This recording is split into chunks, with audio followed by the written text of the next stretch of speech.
নমস্কাৰ গ্ৰহণ কৰিব। আজি প্ৰথমবাৰৰ বাবে লাইভ অনুষ্ঠানত আহিছোঁ। সাউণ্ডটো কোনোবা যদি লাইনত আছে, সাউণ্ডটো আহিছে নাই কাইণ্ডলি জনাই দিব।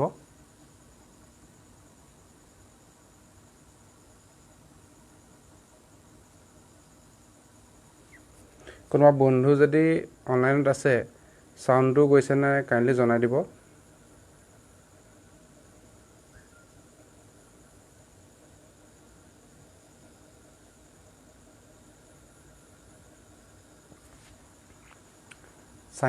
সাউণ্ডটো পাইছেনে বাৰু কাইণ্ডলি জনাই দিবচোন।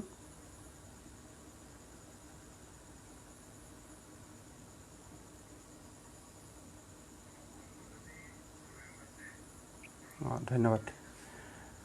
আমি আজিৰ লাইভ অনুষ্ঠানটোৰ আৰম্ভণিতে যিসকল আৰক্ষী বিষয়া, কৰ্মী, লগতে মোৰ বন্ধুসকলে সমগ্ৰ অসমত আমাক নিৰাপত্তা দিবৰ বাবে নিৰ্লস প্ৰচেষ্টা অব্যাহত ৰাখিছে, সেইসকললৈ মই অশেষ ধন্যবাদ আৰু কৃতজ্ঞতা জ্ঞাপন কৰিছোঁ।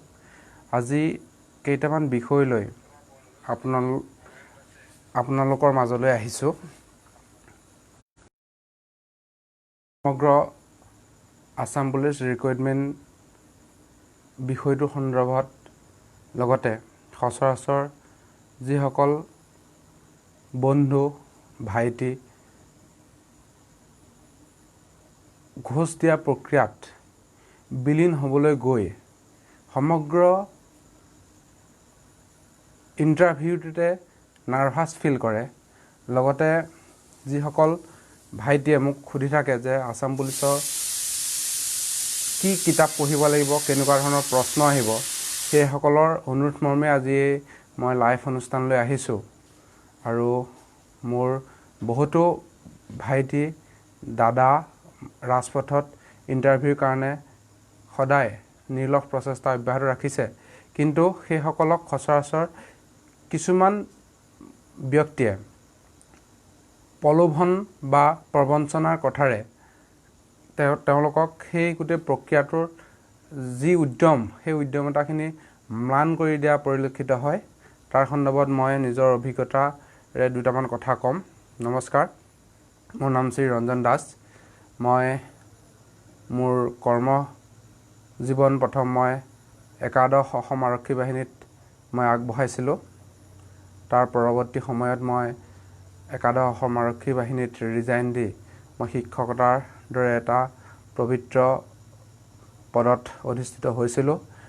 মোৰ অসম পুলিচ হওক বা আৰ্মিয়ে হওক, মই প্ৰতিৰক্ষা বিভাগত থকা প্ৰতিজন ব্যক্তিকে শ্ৰদ্ধা কৰোঁ, ভক্তি কৰোঁ সদায়, কিয়নো তেওঁলোকে জীৱনৰ সৰ্বোচ্চ ত্যাগ কৰি জনসাধাৰণৰ নিৰাপত্তাত সদায় অব্যাহত থাকে। আৰু তেওঁলোকৰ চাকৰিটো সাধাৰণ চাকৰিৰ দৰে নহয়, কিয়নো তেখেতসকলে চাকৰি নোপোৱাৰ আগৰে পৰা এটা ডাঙৰ প্ৰক্ৰিয়াৰে বহু কষ্টৰ ফলত ইণ্টাৰভিউ সফলতা অৰ্জন একাকাৰ কৰি প্ৰাথমিক যি প্ৰশিক্ষণ, সেই প্ৰশিক্ষণ লাভ কৰে। প্ৰশিক্ষণৰ বিষয়েও যিহেতু মোৰ অভিজ্ঞতা আছে, সেই সম্পৰ্কেও মই আজি এই লাইভ অনুষ্ঠানত অৱগত কৰিম। প্ৰথমতে মই মোৰ বন্ধু তথা ভাইটি, দাদাসকলে যি অসম পুলিচৰ যি চাকৰি ইণ্টাৰভিউ দিবৰ কাৰণে সাজু হৈ আছে, সেইসকলৰ জ্ঞাতাৰ্থে মই কওঁ। আচলতে চাকৰি ঘোচৰ যিটো বিষয় হয়, সেই বিষয়টো লগত আমাৰ মানসিকতাৰ কথা জড়িত হৈ থাকে। যেতিয়া মই অসম পুলিচত ইণ্টাৰভিউ দিছিলোঁ, দিয়াৰ আগৰে পৰা মানে ৰাস্তাত যেতিয়া আমি অনুশীলন কৰি আছিলোঁ, সেই অনুশীলনীৰ মোক সহযোগ কৰিছিলে আমাৰ গাঁৱৰে ভাইটি দুৰ্লভ আৰু পুতুলে। সদায় মোক এনকাৰেজ কৰিছিলে আৰু সিহঁতক মই ৰাজপথত দৌৰিবৰ কাৰণে ময়ে এনকাৰেজ কৰি উলিয়াই লৈ আহিছিলোঁ। দুৰ্লভেও যথেষ্ট কষ্ট কৰিছে, দুই এটা ইণ্টাৰভিউত সফলতা অৰ্জন কৰিছে, কিন্তু কিছু কাৰণত ৰিটেন টেষ্টেই হওক বা তেনেকুৱা কিছু কাৰণত তেখেত আঁতৰি আহিব লগা বা চাকৰি পাবলৈ সক্ষম হোৱা নাই। পুতুলেও যথেষ্ট কষ্ট কৰি আছে, হয়তো সফলতা অৰ্জন কৰিব, ক'ৰবাত নহয় ক'ৰবাত কিবা থাকি গৈছে কাৰণে সফলতা অৰ্জন কৰিব পৰা নাই। আমাৰ মানুহবোৰ মানসিকতাটোৱেই বেয়া আচলতে। আমি ইণ্টাৰভিউ দিব যাব, তাক আমি এনকাৰেজ কৰিব লাগে, কিন্তু তাক ক'ব যে এই তই ইমান টকা দি চাকৰি ল'ব পাৰিবি জানো? সেই ব্যৱস্থাটো মোৰ লগতো হৈছিল। আমি যেতিয়া ৰাস্তাত দৌৰি থাকোঁ তেতিয়া কয়, অসম পুলিচৰ চাকৰি তই পাবি জানো? লাখটো কিমান টকা আছে? তেতিয়া কিন্তু মোক সেই নেগেটিভ মনৰ যিসকল মানুহে মোক সেই কথাখিনি কৈছিলে, মোক কিন্তু মোৰ নিজৰ পথৰ পৰা বিচলিত কৰিব পৰা নাছিলে। মই সেই কথাবোৰ মই চেলেঞ্জ হিচাপেহে লৈছিলোঁ, কাৰণ মই কৰি দেখামেই, মই পাই দেখামেই।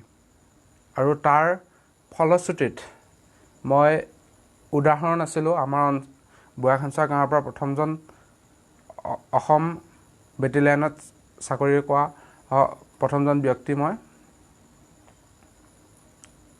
মই উদাহৰণ হৈ ৰ'লোঁ যে 1 টকা পইচা কাকো নিদিয়াকৈ মই চাকৰি পাই দেখালোঁ। আৰু ঘোচ লোৱা প্ৰক্ৰিয়াটো কেনেকৈ আহে মনলৈ, সেই সম্পৰ্কে মই ক'ব বিচাৰিছোঁ।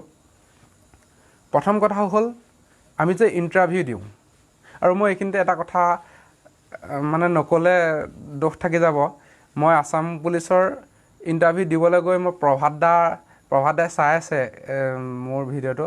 মই প্ৰভাত দাৰ ৰুমত আছিলোঁ, আৰু মোৰ এটা অভ্যাস আছিলে, মই ভাত খাইহে দৌৰিব পাৰোঁ। আৰু মোক প্ৰভাত দাই ৰুমত কলা দিলেৰে ভাত খুৱাই মোক দৌৰিবলৈ পঠাইছিলে। মই আছে প্ৰভাত দাৰ লাইনত। যেতিয়া আমি ইণ্টাৰভিউ দিব যাওঁতে কি হয়, আমাক লক্ষ্য কৰি থকা কিছুমান দালাল থাকে। ল'ৰাটোৱে PST ফিজিকেল ষ্টেণ্ডাৰ্ড টেষ্টত কি প্ৰদৰ্শন কৰিছে চাই, দৌৰত কেনেকুৱা, জাম্প কিমান কৰিছে, গোটেই বস্তুখিনি অনুসৰণ কৰি থাকে। তাৰপাছত কি হয়, সেই যিসকল মানুহ থাকে, সেই আমাক অনুকৰণ কৰি থকা মানুহখিনি থাকে, আমাৰ PST গোটেই সমগ্ৰ প্ৰক্ৰিয়াটো তেখেতসকলে অনুকৰণ কৰি ভাবি লয় যে ল'ৰাটো ৰিটেনত ইমান নম্বৰ পালে ই চিলেকশ্যনত আহি যাব। তাৰপিছত সিহঁতে কি কৰে, কাৰ্যালয় মানুহখিনিৰ পৰা আপোনাৰ ডাটা কালেকশ্যনত লাগি যায়। মানে আপোনাৰ মাৰ্কশ্বিট চাব, মাৰ্কশ্বিটত যদি আপোনাৰ ৰিজাল্ট ভাল থাকে বা তেনেকুৱা ধৰণৰ হায়াৰ ছেকেণ্ডেৰীত যদি ৰিজাল্ট ভাল থাকে, তেতিয়া সিহঁতে কি কৰে, তেতিয়া আপোনাৰ নম্বৰ কালেক্ট কৰিব। নম্বৰ কালেক্ট কৰাৰ পাছত আপোনালৈ সিহঁতে ফোন কৰিব কি, আপোনাৰ ডিটেইলছখিনি কৈ দিব। ফোন কৰোঁতে আপোনাৰ ডিটেইলছখিনি কৈ দিব। ডিটেইলছখিনি কৈ দিয়াৰ পিছত আপুনি অট'মেটিক ভাবি ল'ব যে হয়, মোৰচোন ডিটেইলছখিনি জানে। আৰু সিহঁতে ক'ব মই আমুক অফিচত চাকৰি কৰোঁ, SP অফিচেই হওক বা ৰিক্ৰুইটমেণ্ট বৰ্ডেই হওক, তেনেকুৱা ধৰণৰ কথাবোৰ ক'ব যে মই আমুকত চাকৰি কৰোঁ। আৰু যেতিয়া ডিটেইলছখিনি কৈ দিব, ডিটেইলছখিনি কৈ দিয়াৰ পাছত আপুনি অট'মেটিক ভাবিবলৈ বাধ্য হ'ব যে হয়, মোক এই মানুহজনে চাকৰি দিব পাৰিব, কাৰণ মোৰ ডিটেইলছখিনি ক'ৰ পৰা পালে। ঠিক তেনেকৈ অসম পুলিচ বেটেলিয়ানৰ PSTত সফলতা অৰ্জন কৰিলোঁ। তাৰপিছত ৰিটেন টেষ্ট হ'ল। ৰিটেন টেষ্টৰ পাছত ফোন আহিল, তেনেকুৱা দালালৰ পৰা ফোন আহিল যে তুমি এনেকৈ চিলেক্ট হৈছা, তুমি ইমান টকা দিব লাগিব। তেতিয়া মই পোনপটীয়াভাৱে উত্তৰ দিছিলোঁ, চাওক, মই কলেজত পঢ়ি থকা এজন ছাত্ৰ, মোৰ যদি ইমান টকা থাকে মই পুলিচৰ ইণ্টাৰভিউ দিবলৈই নাযাওঁ। তেতিয়া মোৰ পোনপটীয়া উত্তৰ শুনি বিফল হৈ কেইবাটাও নাম্বাৰৰ পৰা ফোন কৰিছিল। সেই সময়ত মই আৰক্ষীৰ কাষ চাপিম বুলি ভাবিছিলোঁ, কিন্তু সৰু আছিলোঁ আৰু দেউতায়ো ইমান কথা নাজানিছিল বা গাঁৱৰ মানুহেও ইমান কথা নাজানিছিল। সেইকাৰণে আইনৰ কাষ চপা নাছিলোঁ বা আইনৰ কাষৰ ওচৰলৈ যোৱা নাছিলোঁ। তাৰ ভিতৰতে কি হয়, আমাৰ গাঁৱৰে কিছুমানেতো কৈয়ে দিলে যে আমুকৰ পিতেকে ইমান টকা দিলে আমুকে চাকৰি পাব, আমুকে নাপায়। তেনেকুৱা ধৰণৰ কথাবোৰ যেতিয়া আহি যোৱাৰ পাছত মনটো অট'মেটিক ভাগি যোৱাৰ পাছত মই মেডিকেল টেষ্টত মই যাবই খোজা নাছিলোঁ, যে অলৰেডি চবেই কৈ আছে যে এইবোৰ পোষ্টবোৰ কিনি লৈ থ'লে মই নাযাওঁ। তেনেকৈ মই এটা ধাৰণা কৰি লৈছিলোঁ যে নাযাওঁ বুলি। কিন্তু ভাগ্য ভাল বুলিয়ে কওঁ বা চাবলৈ যোৱা নিচিনাকৈ গৈ মই মেডিকেল টেষ্ট দিছিলোঁ। তাৰপাছত মেৰিট লিষ্টত নাম আহি গ'ল, চাকৰি পালোঁ। তাৰপাছত ট্ৰেইনিঙত গ'লোঁ। ট্ৰেইনিঙত যোৱাৰ পাছতো এখন যুদ্ধ পাৰ কৰিব লগা হ'ল।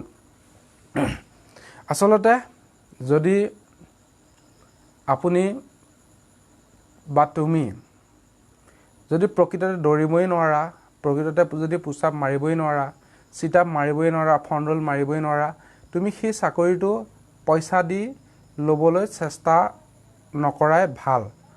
আৰু সেই পইচা দিয়া প্ৰচেষ্টাটোতো নাহেই, কিন্তু মনলৈ অনাও উচিত নহয়, কিয়নো ট্ৰেইনিংটো ইমান সহজ নহয়। ট্ৰেইনিঙত কঠোৰ পৰিশ্ৰম কৰিব লাগিব আৰু আগৰ দিন নাই। ট্ৰেইনিঙত যথেষ্ট কষ্ট কৰিব লাগিব আৰু যথেষ্ট কষ্টও হয় যথেষ্ট। সেইটো কোনেও নুই কৰিব নোৱাৰে কষ্ট নহয় বুলি। সেই কষ্টখিনিত সহ্য কৰিব পাৰিলেহে তুমি এজন অসম আৰক্ষীয়ে হওক বা সেনাবাহিনীয়ে হওক চাকৰি কৰিবলৈ ওলাই যোৱা বা বিচৰাৰ যোগ্য। কিয়নো তুমি যদি দৌৰিব নোৱাৰিলে তাত ট্ৰেইনিঙত গৈ তুমি সদায় 20 কিলোমিটাৰ 22 কিলোমিটাৰ দৌৰিব লাগিব। দিনটো পেৰেড হ'ব, নন ষ্টপ চলি থাকিব। নন ষ্টপ গোটেই প্ৰক্ৰিয়াটো দিনটো ব্যস্তই থাকিবলগীয়া হয়। যদি তুমি 2 লাখ টকা 3 লাখ টকা 4 লাখ টকা দিব পাৰাই, সেই কষ্টখিনি কৰিবলৈ যাব কিয় লাগে? সেই 2 বা 3 লাখ 4 লাখ টকা লৈ তুমি বিজনেছ কৰিলেচোন ধুনীয়াকৈ এষ্টাব্লিছ কৰিব পাৰিবা। সেইকাৰণে মই কওঁ, আপোনালোকে যি ইণ্টাৰভিউ দিবৰ বাবে ওলাই আছে আগন্তুক দিনত, নিজৰ ইণ্টাৰভিউত বেষ্ট দিবৰ কাৰণে ট্ৰাই কৰা, চাকৰি অট'মেটিক আহি যাব হাতত। পইচা দি চাকৰি ল'ম বা কোনোবাই ল'ব বিচাৰিছে, সেইবোৰত ইণ্টাৰেষ্টেই নিদিবা আৰু সেইবোৰক ল'ব ক'বা যে আপোনালোকে বিচাৰিছে লওক, মোক ক'ব লগা নাই, তেনেকৈ পোনপটীয়াভাৱে ক'বা। লগতে ইণ্টাৰভিউত দৌৰাৰ মই মোৰ অভিজ্ঞতাৰ ফালৰ পৰা মই যিহেতু আছাম ৰাইফলছো মই দৌৰ ক্লিয়াৰ কৰিছোঁ বা তেনেকুৱা পৰীক্ষাখিনি ক্লিয়াৰ কৰিছোঁ, মই CRPFও দৌৰ ক্লিয়াৰ কৰিছোঁ। মই সেইফালৰ পৰা মই যি জানো সেই 2-এটা আইডিয়া মই দিবৰ কাৰণে চেষ্টা কৰিম। দৌৰোতে সদায় তুমি যিদৰে প্ৰেক্টিছ কৰিছা, অনুশীলন কৰিছা, সেই ছিষ্টেমটোৱে ফ'ল' আপ কৰিব লাগে। ইণ্টাৰভিউত গৈ কি হয়, বহুত ল'ৰা একেলগে দৌৰিব দিয়ে। মনত বিভিন্ন প্ৰশ্ন, বিভিন্ন কথা, বিভিন্ন কৌশল মনলৈ আহিব। অহাটো স্বাভাৱিক, চবৰে মনলৈ আহে। কিন্তু তোমাৰ মনটো বা আপোনাৰ মনটো স্থিৰ কৰি ৰাখিব পাৰিব লাগিব। যদি আপুনি সেই মনটো বা আপোনাৰ টেকনিকখিনি দৌৰি যাওঁতে প্ৰতিটো মুহূৰ্ততে আপুনি টেকনিকখিনি খটাব পাৰিব লাগিব, তেতিয়াহে আপুনি দৌৰত ছাকচেছ হ'ব পাৰিব। কাৰণ 100 মিটাৰ 200 মিটাৰ দৌৰ নহয়, ক'ৰবাত হয়তো 5 কিলোমিটাৰ দৌৰিব দিব, ক'ৰবাত হয়তো 3300 মিটাৰ দৌৰিব দিব, ক'ৰবাত 1500 মিটাৰ দৌৰিব দিব। 100 মিটাৰ 200 মিটাৰ দৌৰত তুমি দৌৰ মাৰিছা, ৰৈ গৈছা দৌৰত, সেইটো বেলেগ কথা। কিন্তু যেতিয়া লং ডিষ্টেঞ্চত দৌৰিব দিব, তেতিয়া তুমি বুদ্ধি বা টেকনিক সেইখিনি ব্যৱহাৰ কৰিব লাগিব। প্ৰতিটো মুহূৰ্ততে তোমাৰ ব্ৰেইনটো ইউজ কৰিব লাগিব, বাহিৰৰ কথা চিন্তা কৰিব নালাগিব। একমাত্ৰ লক্ষ্য থাকিব লাগিব যে মোৰ মা আৰু দেউতাই মোক পইচা দি পঠাইছে ইণ্টাৰভিউত দৌৰিবৰ কাৰণে, আৰু মা দেউতাৰ মুখখনলৈ মনত পেলাবা যে মই অলপ কষ্ট কৰোঁ, মোৰ মা দেউতাই সন্তোষ পাব মই যদি দৌৰত ৰ'ব পাৰোঁ। সেই গোটেই সামগ্ৰিক ছবিখন মনলৈ আনিবা আৰু আনি লৈ নিজৰ যিটো টেকনিক আৰু সদায় মই যিটো পিকআপত দৌৰোঁ, কোনোবা এটা আগত দৌৰ মাৰিলে বুলি দৌৰিব নালাগে। যিটো ছিষ্টেমত মই অনুশীলন কৰি আছোঁ, হয়তো কোনোবাই প্ৰথমতে বেছিকৈ দৌৰে, কিছুমানে মাজত দৌৰে, কিছুমানে অন্তিম মুহূৰ্তত বেছিকৈ দৌৰে। মই অন্তিম মুহূৰ্তত মোৰ বেষ্ট দিবৰ কাৰণে মই ট্ৰাই কৰিছিলোঁ আৰু মই সফলতাও অৰ্জন কৰিছিলোঁ। আৰু মই যিমান ইণ্টাৰভিউত গৈছোঁ বা দেখিছোঁ, সকলো কেণ্ডিডেটে অন্তিম সময়তে নিজৰ বেষ্ট দিবৰ কাৰণে ট্ৰাই কৰে আৰু সেইটো যি অৰ্জন কৰে। আৰু এটা কথা লক্ষ্য কৰিব লাগে, প্ৰতিটো গ্ৰুপতে খুব দৌৰা ল'ৰা কিছুমান থাকে, সেই দৌৰা ল'ৰাখিনিক ফ'ল' কৰিব লাগে, সি কিমান স্পীডত দৌৰি আছে বা তাৰ ওপৰত বিশ্বাস থাকিবলৈ কিছুমানে কিন্তু এদিন গৈ ইণ্টাৰভিউত প্ৰথমতে জোৰকৈ দৌৰিব বিচাৰে, তেনেকুৱা নহয়। ধৰক 2-3টা ইণ্টাৰভিউত বা এটা ইণ্টাৰভিউৰ আগতে লগ পাইছা বা সেই ল'ৰাটোৰ বিষয়ে শুনি আছা, শুনি থাকিলে সেই গ্ৰুপটোতে পৰি গ'লে তেতিয়া তাক ফ'ল' আপ কৰিব লাগে। ফ'ল' আপ কৰিলে উপকৃত হ'ব পাৰি। এইখিনি ক'লোঁ। লগতে আৰু মই এটা অনুৰোধ কৰিছোঁ আপোনালোকক, ৰিটেন টেষ্টৰ কাৰণে আপোনালোকে নিৰ্দিষ্ট কিছু পাঠ্যপুথি পঢ়িলে বা কিতাপ পঢ়িলে নম্বৰ পাব নোৱাৰা। প্ৰথমতে মই আপোনালোকক অনুৰোধ কৰিম, ক্লাছ 5ৰ পৰা 8 ফাৰ্ষ্ট পৰ্যায়ত মানে কনিষ্টেবলৰ কাৰণে, এটা কনিষ্টেবল পোষ্টৰ কাৰণে 5 to 8 NCERT ইংলিছ মিডিয়ামেই হওক, বিশেষকৈ আছামিজ। মই শেহতীয়াভাৱে চাই গম পালোঁ যে আছামিজ মিডিয়াম আৰু ইংলিছ মিডিয়ামৰ কিতাপৰ মাজত এটা ডিফাৰেঞ্চ আছে পাঠবোৰ। পাৰিলে 5 to 8 ইংলিছ মিডিয়ামৰ NCERT কিতাপখিনি এবাৰ ভালকৈ পঢ়িলেই ধুনীয়াকৈ ইণ্টাৰভিউৰ কাৰণে হৈ যায়। লগতে সাধাৰণ গণিতসমূহ অলপ যি গণিতত দুৰ্বলতা আছে সেই দুৰ্বলতাখিনি আঁতৰ কৰিব লাগিব। যেনে ধৰক ভগ্নাংশ, যোগ, বিয়োগ, মৌলিক সংখ্যা, যৌগিক সংখ্যা, জ্যামিতিৰ 2-এটা সংজ্ঞা বা তেনেকুৱা ধৰণৰ গণিতবোৰ যদি নাজানা সেই গণিতখিনি শিকি ল'বা। আৰু শিকি ল'লে 2-এটা ৰিজনিঙো চাব লাগিব। ইমান টান ৰিজনিং নাহে কনিষ্টেবলৰ কাৰণে, অলপ চালেই হ'ব। লগতে সেইটো ক'লোঁ। বাকী পইচা পাতি বা ঘোচ দিম কিবা কৰিম বুলি চাকৰি লোৱাৰ আশা কৰিবই নালাগে, কাৰণ এইবোৰ কৰিলে নিজৰ যিখিনি চেষ্টা থাকে সেইখিনি পৰা মনোযোগিতাটো আঁতৰি যায়। আঁতৰি গ'লে ধৰক ইফালেও নহ'ব সিফালেও নহয়, দুনাও দুবৰি হৈ চাকৰিটো পোৱাৰ পৰা বঞ্চিত হোৱাৰ বেছি সম্ভাৱনা থাকে। আৰু মই মোৰ লগৰ ল'ৰাই হওক বা মোৰ নিজৰ হেৰিতে, এতিয়া চাব ইনস্পেক্টৰটো মোৰ লগৰ ল'ৰাই পাইছে যথেষ্ট, 1 পইচা নিদিয়াকৈ, মোৰ উদাহৰণ আছে বা তেনেকুৱা ধৰণৰ। আৰু বিশেষকৈ এতিয়া গৃহ বিভাগটো অসমৰ সন্মানীয় মুখ্যমন্ত্ৰী সৰ্বানন্দ সোণোৱাল ছাৰে চাই আছে। সেইফালৰ পৰা আমাৰ সম্পূৰ্ণ বিশ্বাস আছে তেখেতৰ বিভাগত কোনো পধ্যেই দুৰ্নীতি বা তেনেকুৱা ধৰণৰ হ'বলৈ নিদিয়ে। 2-এটা এনেকুৱা ধৰণৰ ধৰক ফিজিকেল হেণ্ডিকেপ আছে, 4th গ্ৰেডৰ কিবা পোষ্ট এটাত কাৰোবাক কিবা এটা চাই দিছে, সেইটো বেলেগ কথা। 4th গ্ৰেডৰ ধৰক কাৰোবাৰ দেউতাক পুলিচত আছিলে, মৰি গ'ল, মৰি যোৱাৰ পাছত ল'ৰাটোক এষ্টাব্লিছ কৰি দিয়াটো বেলেগ কথা, সেইটো সেইবোৰ দিশ বেলেগ কথা। কিন্তু এই সমগ্ৰ যিটো প্ৰক্ৰিয়া চলি আছে বা পইচা দিম চাকৰি দিম, সেইটো টোটেলি বাদ দিয়ক। নিজৰ বেষ্ট দিব ট্ৰাই কৰক। বেষ্ট দিব ট্ৰাই কৰিলে অট'মেটিক নিজৰ হাতত চাকৰিটো আহি যাব। মই সেইটো ক'লোঁ। লগতে NCERT কিতাপখিনি আপোনালোকে চাব। যদি আমাৰ অঞ্চলৰ কাৰোবাৰ যদি কিবা ধৰক এই ৰিটেন টেষ্টৰ কাৰণে যদি কিবা জানিব লগা থাকে, মোক ব্যক্তিগতভাৱে সুধিলেও মই যিমান পাৰোঁ কৈ দিবলৈ বা শিকাই দিবলৈ মই প্ৰস্তুত। যদি কোনোবা আহিব বিচাৰে বা মোৰ ওচৰত যদি শিকিব বিচাৰে আহিব পাৰে, মই সদায় ৱেলকাম কৰিম।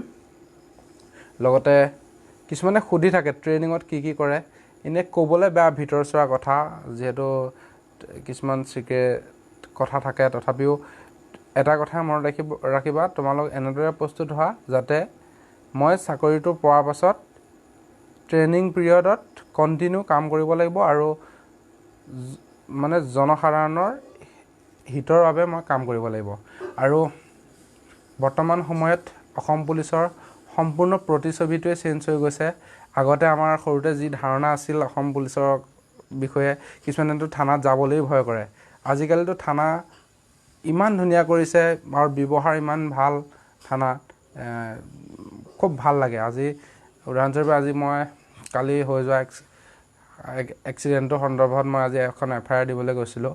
গড়মূৰ থানাত ইমান ধুনীয়া ব্যৱহাৰ কৰিছে, সঁচাকৈ ভাল লাগিছে। সম্পূৰ্ণ চেঞ্জ হৈ গৈছে। আৰু ট্ৰেইনিং পিৰিয়ডত অকল গুলি বাৰুদ বা সেইখিনি নিশিকায়। মই যিহেতু মোৰ অভিজ্ঞতাৰ ফালৰ পৰা কৈছোঁ, আমাৰ আচাৰ ব্যৱহাৰ পৰা ধৰি লৈ সমগ্ৰ প্ৰক্ৰিয়াটোৱে শিকায়। কেতিয়াবা ক'ৰবাত কিবা হৈ যায়, কাৰণ চাওক, আপুনি যদি গোটেই সমগ্ৰ দিনটো যদি কাম কৰি থাকিব লগা হয় বা ডিউটি কৰি থাকিব লগা হয়, আপোনাৰতো খং উঠিবই। সেই ঠিক পুলিচ বা তেনেকুৱা বিষয়াসমূহোতো মানুহ, আমি সেই মানুহবোৰৰ কথাওতো চিন্তা কৰিব লাগিব। কেতিয়াবা ক'ৰবাত সেইকাৰণে ক'ৰবাত কিবা হৈ যায়, বেয়া ব্যৱহাৰ বা তেনেকুৱা ধৰণৰ কাম হৈ যায়। সেইটো আমি নিজকো চালি জাৰি চাব লাগিব যে মই দিনটো কাম কৰি আছোঁ, মোক কোনোবাই যদি কিবা এটা কয় খং চবৰে উঠে। খংটো চবৰে আছে, কষ্ট কিমান কষ্ট কৰে, দিনটো ড্ৰেছযোৰ পিন্ধি ৰাইফলটো লৈ ডিউটি কৰি থকাটো ইমানটো সম্ভৱ নহয় ন, তথাপিতো কৰি আছে আমাৰ কাৰণে, আৰু সেইখিনি চাব লাগিব। লগতে বৰ্তমান সময়ত সেই মানসিকতাটো লৈ যে মই জনসাধাৰণৰ সেৱাৰ বাবে সেৱাৰ মনোবৃত্তিৰে মই চাকৰি কৰিম বুলি ভাবি লৈ ভগৱানক চিন্তা কৰি আপোনালোকে যদি ইণ্টাৰভিউ দিয়ে সফলতা অৰ্জন কৰিব। আৰু মই ইয়াকে কৈছোঁ, আজি মই জীৱনত প্ৰথমবাৰৰ বাবে লাইভ আহিছোঁ। যদি কিবা ভুল ভ্ৰান্তি হৈ গৈছে, যদি আৰু কিবা কিছুমান ক'বলগীয়া কথা থাকি গৈছে বাৰু, পাছৰ পৰ্যায়ত যদি আহোঁ মই ক'ম। আৰু মই এই লাইভটোৰ জৰিয়তে মোৰ যিমান বন্ধু একাদশ বা আৰক্ষী বাহিনীয়ে হওক বা বিভিন্ন আৰক্ষী বাহিনীত কৰ্মৰত হৈ আছে, সেই বন্ধুসকলক মই আন্তৰিক ধন্যবাদ আৰু কৃতজ্ঞতা জ্ঞাপন কৰিছোঁ। তেওঁলোকে জনসাধাৰণৰ কাৰণে সেৱা অব্যাহত ৰাখিব পাৰিছে, তাৰ কাৰণে মই অশেষ ধন্যবাদ আৰু কৃতজ্ঞতা জ্ঞাপন কৰিছোঁ। মই অসম আৰক্ষী বাহিনীৰ চাকৰিটো খুব ভাল পাইছিলোঁ। মোৰ ব্যক্তিগত কিছুমান কাৰণত মই অসম আৰক্ষী বাহিনীৰ পৰা গুচি আহিব লগা হ'ল, কিয়নো মই ঘৰত অকলশৰীয়া আছিলোঁ। আৰু পাছৰ পৰ্যায়ত ভাবিলোঁ শিক্ষকৰ চাকৰি পাইছোঁ, যাওঁ বুলি এবাৰ আহিলোঁ। আৰু মই কেতিয়াও কাৰোবাৰ মনত চবেই প্ৰশ্ন কৰে, তুমি কি অসম আৰক্ষী বাহিনীত বেয়া পাই আহিলানি, নে কি কিমান বহুত কষ্ট নেকি? কষ্ট হয়, কিন্তু কষ্ট হ'লেও প্ৰথম সময়ছোৱাততো অলপ কষ্ট হয়, কিয়নো আপুনি এজন সাধাৰণ মানুহৰ ব্ৰেইনটো ৱাছ কৰি পুলিচ বনাবলৈ চেষ্টা কৰিব লাগিব। পুলিচ বনাবলৈ চেষ্টা কৰোঁতেতো যথেষ্ট কষ্ট হ'ব, আৰু পেৰেড বা সেই গোটেই এক্সাৰচাইজখিনি কৰিবৰ কাৰণে বা যথেষ্ট কষ্ট হয়। কিন্তু তাৰ পাছত এনেকুৱা হৈ যাব যে কিবা এটা ভাল লাগিছে, মানে তেনেকুৱা এটা পৰিৱেশ হৈ যাব ট্ৰেইনিঙৰ শেষৰ পৰ্যায়লৈ। কাৰণ ট্ৰেইনিঙৰ শেষৰ পৰ্যায়ততো আমি ইজনে সিজনক এৰি অহাটোত খুব কষ্ট হৈছিল বা খুব কান্দিছিলোঁ যেতিয়া মই গুচি আহিছিলোঁ তাৰ পৰা। তেনেকুৱা পৰিৱেশো হয়, আৰু খুব ভাল লাগে, গোটেই লগৰখিনি লগ পোৱা যায়। এটা সুন্দৰ চাকৰি, সেৱাৰ মনোভাৱেৰে আপোনালোক আগবাঢ়ি যাওক, আমাৰ শুভেচ্ছা সদায় থাকিব। মই পুনৰবাৰ কওঁ, আপোনালোকে ঘোষৰ দালালৰ চক্ৰান্তত নপৰিব। ঘোষ লোৱা দালালৰ চক্ৰান্তত কোনো দালালে কোনো কাৰণত চাকৰি দিব নোৱাৰে। কেতিয়াবা দুই এটা উদাহৰণ হৈ যায়, কোনোবাই প্ৰশ্ন কৰিব পাৰে যে আমুকেচোন পালে আমুকৰ লগত কথা পাতি, সেইটো কথা নহয়। আচলতে তেখেতে ভাল পাৰদৰ্শিতা দেখাইছে কাৰণে ক'ৰবাত নহয় ক'ৰবাত কিবা এটা ভাল হোৱাৰ কাৰণেই পায় চাকৰিটো। আৰু চাকৰি এটা পাবৰ কাৰণে অলপ কপালৰো প্ৰয়োজন হয়, সেইটোও নুই কৰিব নোৱাৰি। সেইবুলি কপালক ধিয়াই কাম নকৰাকৈ থাকিলেও নহ'ব। সুন্দৰভাৱে আগবাঢ়ি যোৱা। আৰু মই আমাৰ গাঁৱৰ বা আমাৰ অঞ্চলৰ যিসকল ল'ৰা আৰু ছোৱালীয়ে দিনে নিশাই অসম আৰক্ষী বাহিনীত চাকৰি কৰিবৰ বাবে অনুশীলন কৰি আছে, তেখেতসকলক শুভেচ্ছা দিছোঁ। আৰু মোৰ দেখি খুব ভাল লাগে যে আমি চাকৰি কৰি অহা, চাকৰি এটা কৰিবৰ কাৰণে যে ইমান আগ্ৰহী ল'ৰা ছোৱালীবোৰ, খুব ভাল লাগে। আৰু মই কওঁ, আপোনালোকে ৰিটেনৰ কাৰণে, বিশেষকৈ কনিষ্টবলৰ কাৰণে ক্লাছ 5 to 8 NCERT কিতাপখিনি একদম পুংখানুপুংখভাৱে অধ্যয়ন কৰক।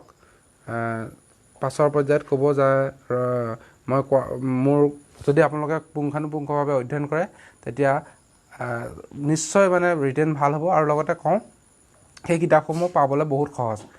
গুগল প্লে ষ্ট'ৰৰ পৰা আপোনালোকে NCERT ক্লাছ 5 to 10 বুলি মাৰি দিব, তাতে এপছ পাব। এপছ পালে তাতে ইংলিছ মিডিয়ামত থাকিব, আৰু লগতে ডিক্সনেৰী এখন গোটাই ল'ব। ইংলিছ মিডিয়ামৰ কিতাপ পটককৈ আয়ত্তলৈ নাহিব পাৰে, 2-3 বাৰ পঢ়িলে অট'মেটিক আহি যাব। প্লে ষ্ট'ৰত খালি ক্লাছ 5 to 10 কিতাপখিনি NCERT চাই PDF থাকিব, ডাউনলোড কৰি নিজৰ মোবাইলতো চাই থাকিব পাৰে আৰু যদি কাৰোবাৰ প্ৰিণ্টাৰ থাকে প্ৰিণ্ট কৰিও ল'ব পাৰে, সেইটো বেলেগ কথা। আৰু যদি আপোনালোকক কিবা সুধিব লগা আছে সুধিব পাৰে।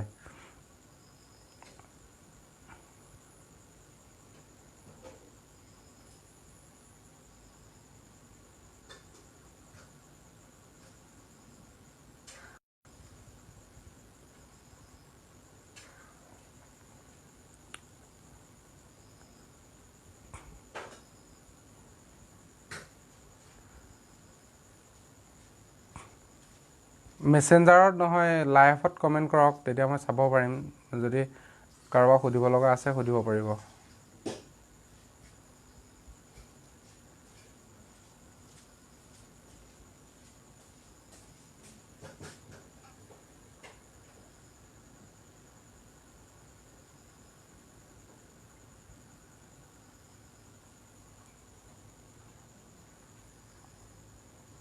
মোৰ এজন বন্ধুৱে মেছেঞ্জাৰত মেছেজ কৰি আছে, ডিউটিত গৈছে বোলে। মোৰ এজন বন্ধু চাব ইন্সপেক্টৰ লক্ষীন্দৰ শইকীয়া আছে নি লাইনত?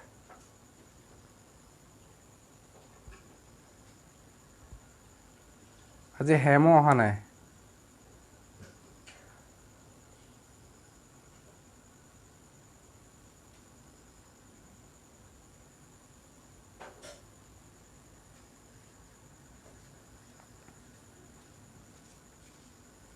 আকৌ কওঁ, মানুহৰ মানসিকতাৰ যদি পৰিৱৰ্তন নহয়, চৰকাৰে যিমানেই কঠোৰ নহওক তথাপি কিন্তু সেই ঘোষ লোৱা, ঘোষ দিয়া, হাইকোৰ্ট কিবাকিবি এইবোৰ কেতিয়াও পৰিৱৰ্তন নহ'ব।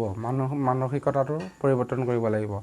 এই মানুহে যে কয় ইমান টকা দিলে চাকৰি পায়, আমুকক দিয়া তামুকক দিয়া, সেই ছিষ্টেমটো আমাৰ মানসিকতাটো চেঞ্জ কৰিব লাগিব।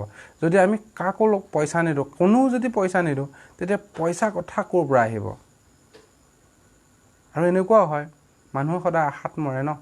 যদি আপোনাক কয় কোনোবাই পইচা 20,000 বা 1 লাখ টকা দিলে মই চাকৰি এটা দিম, তেতিয়া কি হয়, অট'মেটিক হেৰি হৈ যায়, মানুহটো ভুল যায় যে দিবও পাৰে, আশাত বঞ্চিত হৈ যায়। আশাত বঞ্চিত হোৱাৰ পাছত অট'মেটিক পইচা দি দিয়ে, এনেই পইচাৰ অভাৱত গুচি যায়, তেনেকুৱা হয়।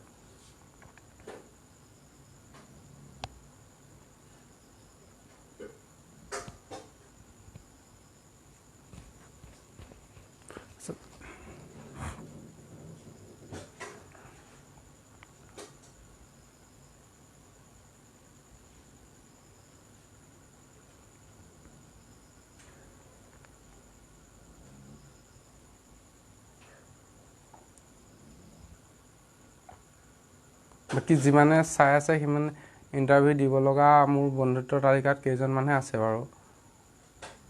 বাকীসমূহ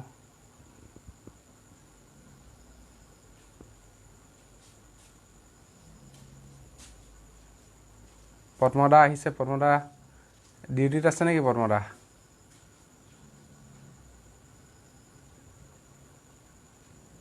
পদ্মদা তাই ডিউটিত আছে নি আপুনি?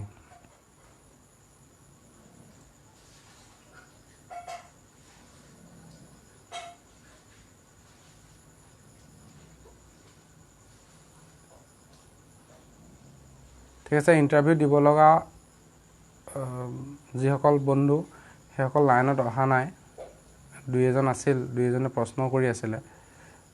পাছৰ পৰ্যায়ত যদি হেৰি হয় কৰিম। মই পুনৰবাৰ কওঁ, যদি কোনোবাই কিবা ৰিটেন টেষ্টৰ সন্দৰ্ভত যদি কিবা জানিব লগা থাকে বা যদি কিবা শিকিব লগা থাকে, মোৰ ওচৰত আহিব পাৰিব।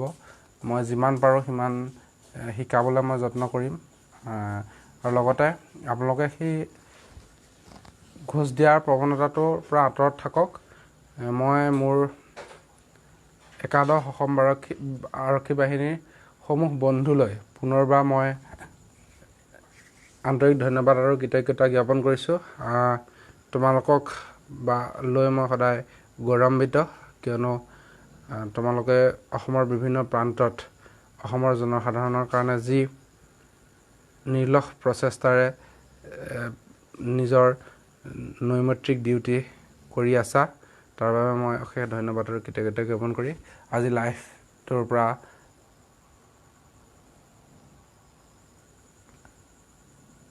লাইভটো ইমানতে সামৰণি মাৰিছোঁ।